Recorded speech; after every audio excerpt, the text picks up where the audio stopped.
মানুষের জীবন কিন্তু সহজ নয়, সহজ করে নিতে হয়। জীবন কেটে দেয় অপেক্ষা করতে করতে। কখন সেই স্বপ্ন পূরণ হবে, কখন দোয়া কবুল হবে। মানুষের অপেক্ষার শেষ নেই। মানুষ বলে ভাগ্য পরিবর্তন হওয়ার নয়, কিন্তু আল্লাহ বলে তুমি আমার ইবাদত করো মন দিয়ে, তোমার ভাগ্য পরিবর্তন করার ক্ষমতা আমার রয়েছে। যখন সবাই ছেড়ে চলে যায় তখন আল্লাহ তাআলা তোমার কাছে থাকে। আল্লাহ জানেন কখন কি দিতে হবে। তাই ধৈর্য রাখো। একটা দোয়া, একটা কান্না তোমার জীবন বদলে দিতে পারে। তোমার জীবনের যে অধ্যায়টা তুমি বলে যেতে চাও, আল্লাহ শেষটা সেটা তোমাকে গড়ে তোলেন। যারা আল্লাহর জন্য কাঁদতে জানে তারা দুনিয়ার কষ্ট পেলেও আখিরাতে হাসবে। কারণ আখিরাত হলো পরম সুখের স্থান। বা মানুষ মনে করে মেয়েরা সব সহ্য করে, কিন্তু তা না। মেয়েরা সব অন্যায় সহ্য করে চুপচাপ মেনে নেয়, শুধু সেটা তার ভালোবাসা নয়, তার না বলা চাপা কষ্ট। সে সবার সামনে হাসবে, সব কাজ করবে, সব দায়িত্ব পালন করবে, কিন্তু ভিতরে ভিতরে মেয়েটা শেষ হয়ে যায়, তা কেউ বোঝে না। তাদের ওদের সময়ের দরকার, ভালোবাসা দরকার, ভালোবেসে বুকে আঁকড়ে ধরার মানুষ দরকার। পুরুষেরা কিন্তু সেটা বোঝে না। সে আপনাকে ছেড়ে যেতে পারবে না, কারণ সমাজ তাকে কি বলবে। বাবা মার কাছে যেতে পারবে না, কারণ বাবা মা তাদের বলবে এত কষ্ট করে বিয়ে দিয়েছি কি করে আসার জন্য। কিন্তু দিন শেষে সব দুষ মেয়েদেরই হয়।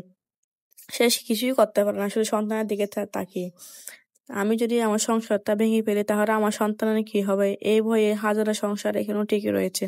কিন্তু সব দোষ দিন শেষে মেয়েদেরই হয়। সন্তানের এর দিকে তাকিয়ে সব অবহেলা সহ্য করে সংসার করে যায়।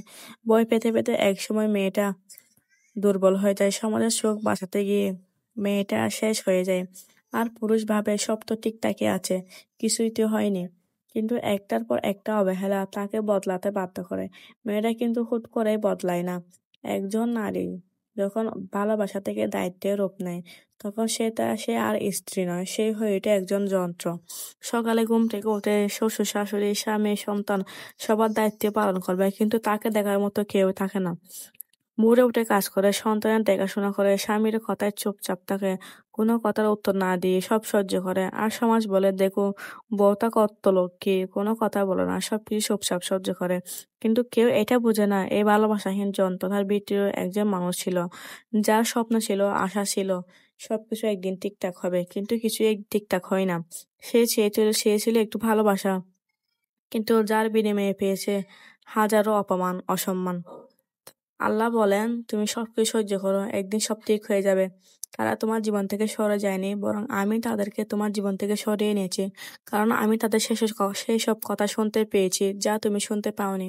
আমি জানি তোমার জন্য কে ভালো, কে মন্দ।